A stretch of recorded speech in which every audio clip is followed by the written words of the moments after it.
As much as the old-timers want to deny it, there's been a belief in the chopper culture that it's a world reserved for white guys only. Sugar Bear's shop is filled with pictures that'll tell a different story. What we were doing goes well into the early 50s and before. And I'm amused sometimes when I go places and I hear people saying, well, we've been able to trace the history of choppers back to the early 60s. And I've got people on my wall that were riding in the 50s choppers. Sugar Bear has been building choppers longer than I've been alive. I was driving down the freeway and this guy passed me on a chopper. And he had apes and he was kind of laid back. His girl, old lady, whatever you want to call her, was on the back of the bike leaning up against a sissy bar, reading a paperback. And I just thought that was awesome. And I looked at that and she flashed the peace sign at me.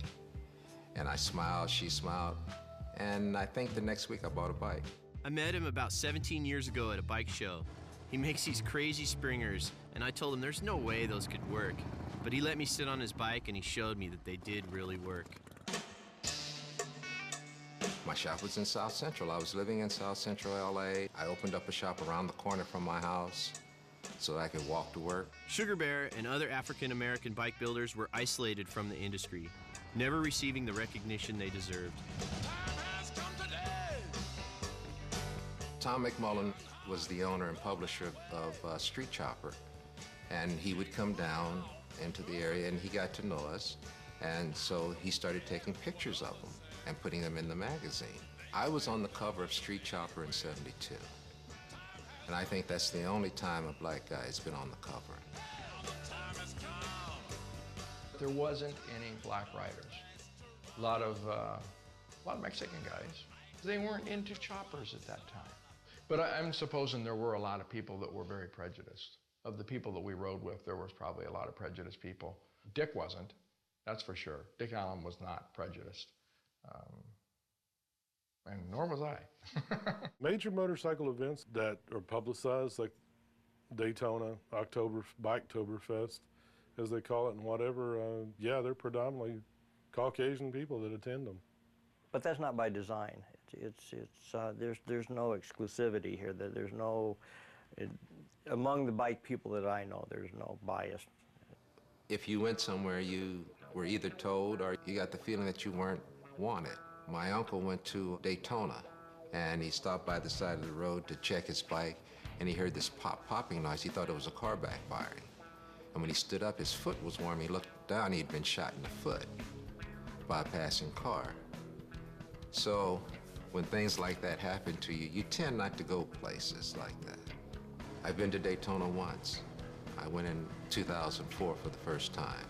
I'm going to Sturgis in 2005 for my second time. I don't think there's a color barrier. No, I don't think that would like to attend the events. They can attend the events. We don't even talk about that. Everybody takes their own viewpoints towards things. And there are a lot of people who will not tell you that there was prejudice, because that would mean that they recognized it and they did nothing about it. So, and these people probably don't want to be associated with that at this time. This is America. We had to have a civil rights movement. So when you can't be too amazed about this, because it was happening through our society all the time anyway. In the bike magazines, like any other publication, they tend to feature whatever identifies with the readership, and the predominant readership is white.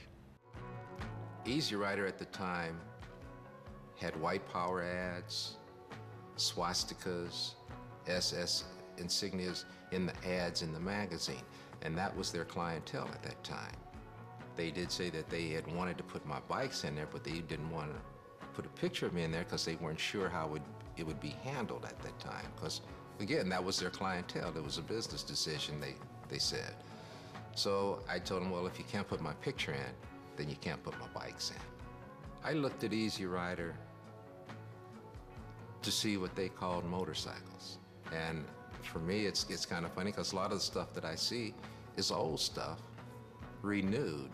that we were doing in the 50s and the 60s and the 70s that's brand new stuff to a lot of people now because they don't know their history.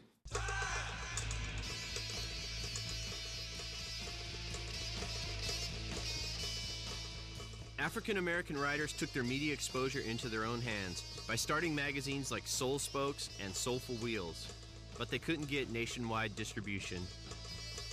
I mean, you know, you had guys in there with big afros and it was all black, so I doubt very seriously that very many whites saw the magazine. The audience should have been there for them because, you know, like I said, there's a few bike builders that built some stuff that were just awesome. And it wasn't a color barrier thing. We were all just guys riding motorcycles together. You know, I believe there's a couple of magazines out there right now that are published by Colorful, but because it doesn't come up, I couldn't even name them. It wasn't until the late 1990s that Easy Riders decided to put Sugar Bear in their magazine, and since then, he can't keep up with the demand for his radical front ends. They've made a full circle. The industry has changed. I guess I was fortunate enough to ride it out.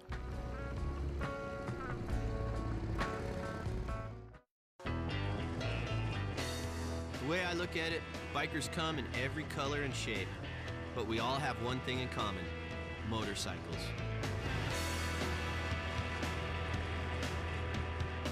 It took decades before Sugar Bear was accepted into the mainstream chopper community. And to get there, he rode the shoulders of a legendary bike builder who didn't live long enough to get the credit he deserved. There's a guy named Benny Hardy, who we called the king of bikes. Benny was a guy that everybody patterned themselves after. If you didn't know something about a bike, even if you had a shop, you'd call Benny. And Benny was a guy that most people don't know about, but he built the two most famous bikes in the history of motorcycling, I think, the Easy Rider bikes for the movie. In 1968, production started on the motion picture Easy Rider, and director Dennis Hopper was in search of someone to make the perfect choppers. Harley Davidson wouldn't give us any, we asked for bikes to be comped, and they wouldn't comp us any bikes at all. As a matter of fact, they didn't want their image to be an outlaw image. So we had to get some old police bikes and chop them up. About 99% of the people that ride motorcycles have no idea who built the bikes, who really built the bikes. I think it was more Hollywood's idea of what the bikes would look like for everyday riders. It was hard during that time for a black guy. You just didn't get credit for what you did. Ben Hardy worked behind the scenes building the choppers, but Cliff Voss coordinated the effort. Well, Cliff Wallace made them. There's no question about that. He made them at this shop, probably, yeah.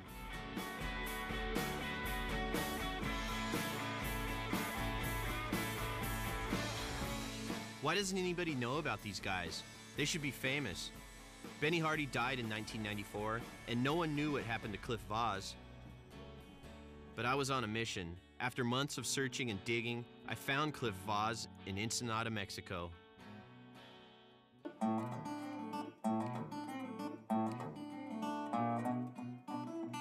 Ben Hardy was the real old-timer. Everybody who had a bike down around South Central, or even over my side, went to Ben to have their bike fixed, have it repaired. He built bikes from scratch. He rebuilt the engines, and Ben Hardy was the man to see. He was my old mentor, really. He taught me almost all that I knew about building bikes. And when I was working on the Easy Rider bikes, I went to him for parts that I might need and for advice. Peter and I sat down and talked to him, and Peter designed his, and I did my Billy bike. Thought my bike is more practical, more workable hog than Captain America. I think the bikes were definitely the stars.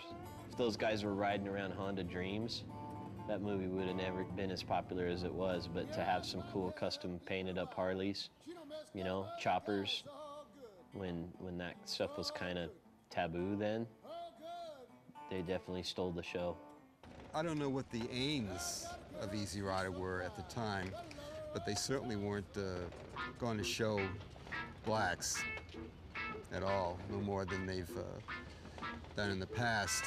The Billy bike that he built was typical of the bikes that we were riding. I see the drag bars, the exhaust pipes, the location of the voltage regulator, all the stuff that was there was just typical for us. It was almost like it was a Benny trademark. No, I think the bikes were like V-Men characters. I mean, certainly Peter's bike, Captain America's bike. I mean, it was the great chrome machine. I mean, it represented the United States to me. Yeah. Choppers were there long before I came. My role, if I had a role, was to popularize it. It is the most well-known biker movie ever made, featuring the two most famous choppers in history. And yet, the two black guys who built them remain relatively unknown. We're not accepted as being an equal biker. Why? I got the wrong complexion. That's why they don't want you in this lily white business. Had the circumstances been different, had he been maybe a white guy, he probably would have been an icon. I think that movie influenced more people into motorcycles than anything that has ever happened. And the fact that they were built by a black man, I'm proud of that. It would have been nice that he had known that other people were proud of that. Well, I'm not sure how people are going to react to this interview. It's a side of motorcycling that most people don't know about. These are my experiences. This is what happened to me. I mean, you have to explain to me why a guy that did the two most famous motorcycles in the world is unknown.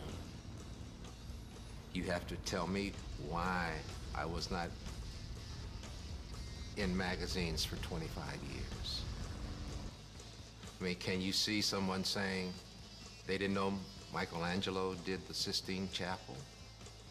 No one ever said that he did it, but it's there, but nobody knows who did it? I mean, come on. It was a matter of, this is something we had been doing. And we didn't do it initially thinking that we were going to be industry giants or we were going to be this or that. We did it because we had a passion for it. We did it because we loved what we were doing. And we wouldn't let anybody take that from us.